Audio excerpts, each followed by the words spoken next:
प्रणाम सभी को। योग मार्ग की श्रृंखला में इस नए विषय के साथ में आज इस पे बात होगी। वो विषय है योग क्या नहीं है। क्योंकि बहुत सारी भ्रांतियां हैं, बहुत सारी गलतियां योग मार्ग के साधक जो अक्सर ये करते रहे हैं, और योग मार्ग को लेकर के उनके मन में बड़े जोश आरंभ भी करना चाहते हैं, या बहुत हद तक जो किसी व्यवस्थित कार्यक्रम के अंतर्गत नहीं जुड़े हुए, जिनका कोई गुरु नहीं है, यूट्यूब आदि के माध्यमों से वो आगे बढ़ने का प्रयास कर रहे हैं और योग मार्ग में एक निश्चित प्रगति करना चाहते हैं और एक अंतिम बात, अंतिम लक्ष्य जो है वहां तक पहुंचना चाहते हैं। तो बेहद सामान्य सी बात है।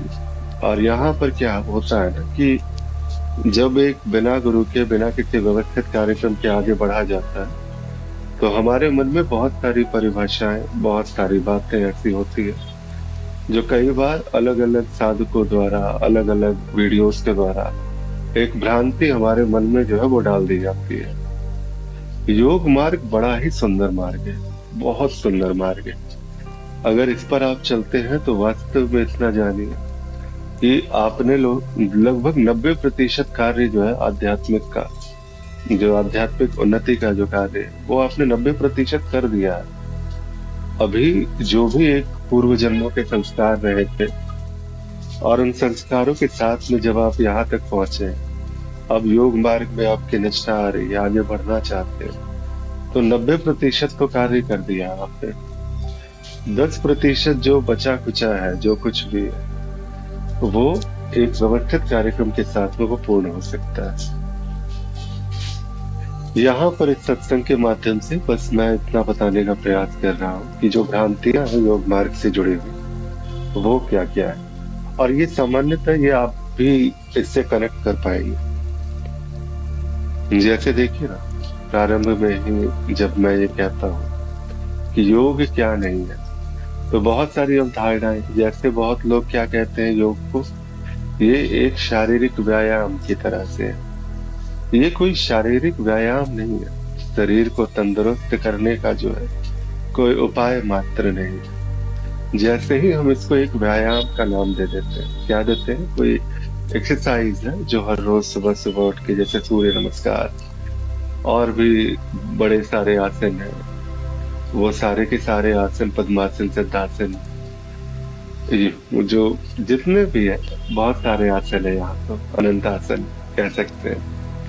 और ये सारे के सारे आसन जो बताए जाते हैं, तो यहाँ पर ऐसा लगता है कि भाई योग अगर आसन है तो ये तो व्यायाम ही तो हो गया। ये एक फिजिकल एक्सरसाइज है जिसके माध्यम से शरीर जो है वो तंदुरुस्त रहता है, और शरीर जब तंदुरुस्त रहता है तो मन जो है वो स्वतः प्रसन्न हो जाता है। सूर्य नमस्कार में भी 16 जो है इसके पूरे के पूरे स्टेप्स हैं, और वहां पर जाकर के जब सूर्य नमस्कार करते हैं सारे स्टेप्स के साथ में, तो वहां से भी जो शरीर भी तंदुरुस्त हुआ भाई।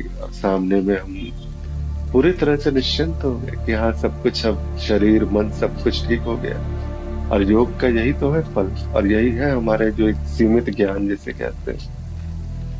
जबकि एक योग की जो प्रणाली है हजारों वर्षों से चली आ रही है, हजारों वर्षों से।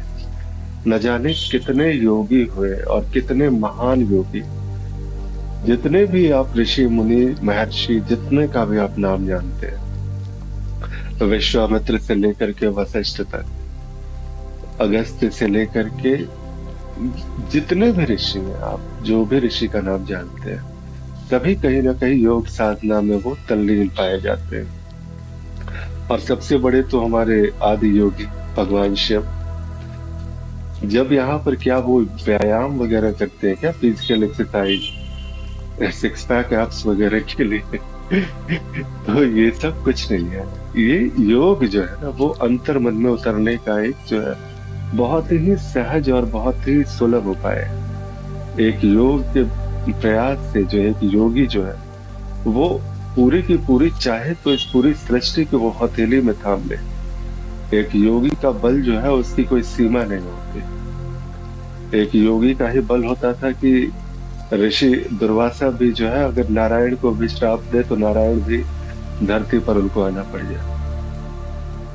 उनके श्राप के बल से जो है पूरी की पूरी जो है तीनों लोग जो है वो संपत्ति विहीन हो जाती थी। योगियों का बल आप मतलब व्यायाम से आप उसको कह रहे हैं तो ये बड़ी ही जो है सीमित करने वाली बात होगी। योगी वो होता है जिसे कहते हैं कि पूरी की पूरी सृष्टि को वो साध सकता है, अपनी सिर्फ शरीर को वो नहीं साध रहा, इस संपूर्ण प्रकृति को वो चाहे तो अपने वश में कर ले। अपने हथेलियों पर जो है एक आंवले की भांति समस्त ब्रह्मांड को वो देख सकता है। सिद्धियों की तुम बात करते हो, सिद्धियां तो मतलब उसके चरणों की दासियां होती है। जितने भी योगी हैं, जिस भी उस स्तर पे पहुंचे हुए, मरे हुए को जीवन दान कर सकता है, वो कुछ भी कर सकता है। जगत में वो जागृत भगवान हो जाता है। कहते हैं कि माया के नियमों के साथ में खेला नहीं जा सकता, उनको उनके साथ छेड़छाड़ नहीं करनी चाहिए या किया नहीं जा सकता। लेकिन योगियों को ये सारी भी चीजें माफ होती है, जो योग की उस पराकाष्ठा तक पहुंचते हैं। और हम लोग क्या कर दिए हैं, इसको योग को सीमित कर दिए हैं कि भाई ये तो शारीरिक व्यायाम मात्र है, बुढ़ापे की चीज है। बुढ़ापे में ही लोग अक्सर जो है सुबह सुबह रोम विलोम जो है वो करते आते हैं, अनुलोम विलोम करते रहते हैं। वो जो नहीं है वो अलग अलग जो है बाबाओं के द्वारा वहां पर योग को एक सीमित अवधारणा की तरह से जो है पेश कर दिया गया। और यही जो है ये हमारे एक दृष्टि जो हमारी व्यापक होनी चाहिए थी, वो संकुचित होकर के बिल्कुल एक सीमित दायरे में आ गई है। योग बड़ा ही व्यापक विषय है। योग के विषय में आप जितनी भी अवधारणाएं लाते, वो सारी की सारी अवधारणाएं बिल्कुल एक सतही, जिसे कह सकते हैं कि निम्न स्तरीय जो है वो धारणा हो सकती है। योग को बहुत सारे लोग धर्म और संप्रदाय बना करके रखती है। ये एक योग है तो आप इस मार्ग के अगर पथिक हैं तो ये तो भाई एक अलग संप्रदाय की ही बात है, उस संप्रदाय के लोग इस प्रकार से योग करते हैं। योग का मतलब हो गया है कि भैया आप अगर ध्यान व्यान करने लग गए, ज्यादा करने लग गए, अब तो फिर अगला जो अनुभव होगा, अगला जो आप दिखेंगे तो जंगलों में ही दिखेंगे, घर में तो संभव है नहीं योग कर पाना। योग है तो भैया जो है ये तो एकदम जिस समय से हम ध्यान करने बैठेंगे उसी समय से सीधा जो है पूरी की पूरी प्रकृति मेरी दासी हो गई। जिस वक्त अभी तक श्वासों पर नियंत्रण आया नहीं है, वो प्रकृति पर नियंत्रण करने की बात करते हैं। सीधा सिद्धियों से नीचे कोई बात ही नहीं सुनना चाहता है।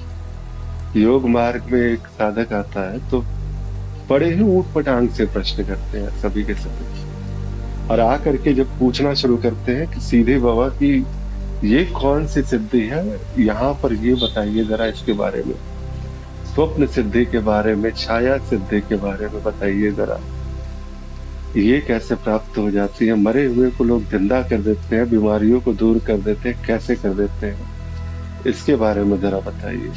खुद की श्वासों पर अभी तक नियंत्रण आया नहीं है। 15 मिनट का भी आसन लगता नहीं है, पद्मासन लगाने बोल दो 5 मिनट में जो है टांगे कांप जाती है। और वो कहते हैं कि मैं तो बस सिद्धियों से नीचे में बात कैसे करूंगा। योग एक क्रमिक विकास है, एक क्रमिक तौर पे, इसलिए मैं कहता हूँ व्यवस्थित कार्यक्रम है, और बड़ी ही निष्ठा से इसकी व्यवस्था पे जो है जब आप करते हैं तो बहुत ही निष्ठा के साथ में इसमें आगे बढ़ना होता है। ये कोई ऊट पटांग सी जो मतलब अलग अलग जो है अपने मन के अनुरूप आप जो है कोई भी आसन लगाना और कोई भी साधना करना, ये आप पूरे के पूरे अपने शरीर को, आप शरीर क्या है कि यंत्र की बात है। अगर आप एक व्यवस्थित रूप से नहीं चलेंगे, पूरा का पूरा यंत्र आपका बेकार हो जाएगा ना। आप जो है जिसे कहते हैं ना कि अगर आप, क्योंकि ये पूरी तरह से जो है ये जो हमारा जो मनोशरीर यंत्र है, ये जो शरीर नामक जो यंत्र हमें मिला हुआ है, इस यंत्र का उपयोग करना है यहाँ पर, और इस यंत्र के उपयोग से ही आप जो है एक योग मार्ग में आप प्रगति कर सकते हैं, विकास कर सकते हैं। और आप अगर गलत आसन या फिर गलत प्रकार से आप योग का अभ्यास करेंगे तो फिर आप पूरे के पूरे शरीर को ही आप डैमेज कर रहे हैं। इसीलिए कहते हैं कि सबसे पहले योग मार्ग में आने से पहले ये जान लीजिए, ये कोई सीमित जो है कोई मार्ग नहीं है, असीम है ये मार्ग। और ये इतना जो है जो व्यायामों तक सीमित है। ये मार्ग किसी धर्म संप्रदाय तक सीमित नहीं है। ये मार्ग जो है जैसे कहते हैं बहुत ही विस्तृत सा और बहुत ही व्यापक सा मार्ग है। और जिस क्षण आप योग मार्ग पे आगे बढ़ते हैं, उस क्षण जो है वो वास्तव में आप जीवन में जैसे कहते हैं ना कि एक वो जैसे भक्ति मार्गी अक्सर कहते हैं भगवत प्राप्ति, ज्ञान मार्गी कहते हैं कि अब ब्रह्म बोध संपन्न। तो उसी प्रकार से योग मार्ग में आप जिस समय पराकाष्ठा पे होते हैं, उस समय आप स्वयं जो है ये सारा का सारा अस्तित्व आप स्वयं हो जाते हैं। योग मार्ग की पराकाष्ठा इतनी सीमित सी नहीं है।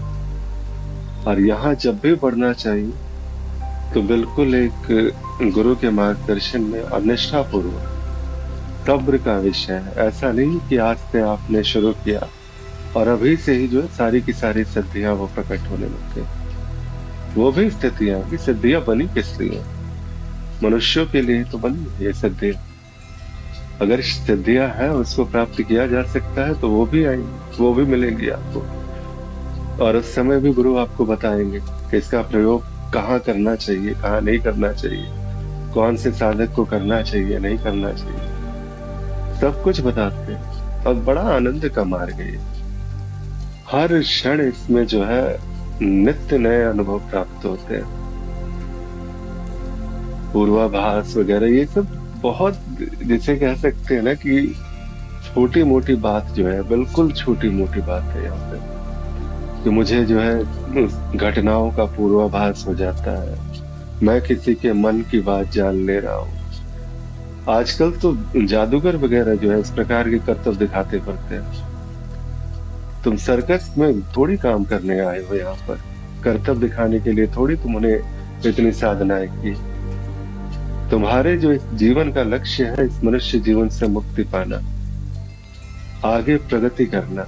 जैसे कहते हैं कि अभी तक जो एक मनुष्य योनि है और विकास करके जो अगली योनियां जो आ सकती है, वहां तक पहुंचना, विकास क्रम को तेज कर लेना।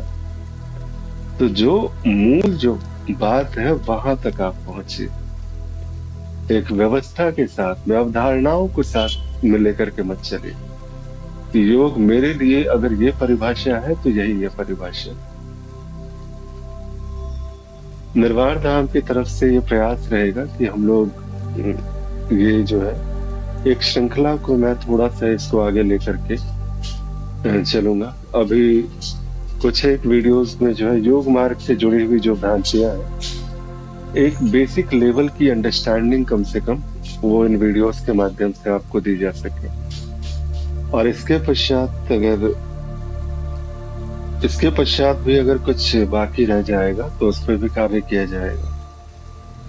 और यहाँ पर ऐसा कुछ भी नहीं है कि बस जो भी अवधारणाएं हैं, जो भी मान्यताएं हैं, और योग मार्ग को जो एक सीमित के तौर पे जो पेश किया गया है आज तक, और जो भी आपके मन में जो है इसको लेकर के जो शंकाएं हैं, वो ये प्रयास रहेगा कि इस वीडियोस के माध्यम से वो दूर हो सके।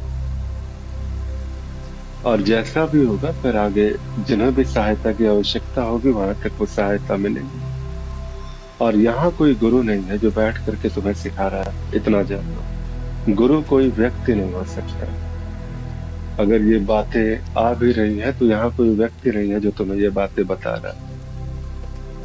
ये वही गुरु तत्व जो है जो हो सकता है कि इस प्रकार की वाणी से अभी जो है तुम्हारे पास में अभी इस वक्त इस वीडियो को पहुंचना था, इस बात को पहुंचनी थी तुम्हारे तक, ये बात पहुंच गई। बस इतनी सी बात है, एक सामान्य सी बात है। तुम्हें एक व्यवस्था के साथ में बढ़ना है तो एक गुरु का चुनाव करो। मैं हमेशा कहता हूँ बिना गुरु के ऐसी ही अवधारणाएं आती रहेंगी और बस इधर उधर भटकते रहोगे। इतने जन्म तुमने गंवाए हैं, ये जन्म भी तुम्हारा जो है ऐसे बीतेगा। अवधारणाओं में मत फंसो, एक गुरु का चुनाव करो और उसके बाद फिर आगे बढ़ो। हाँ, तुम तो कहोगे कि गुरु तो एक व्यक्ति के रूप में ही है, चुनेंगे तो व्यक्ति को ही, और आप तो कहते हो गुरु कोई व्यक्ति नहीं हो सकता।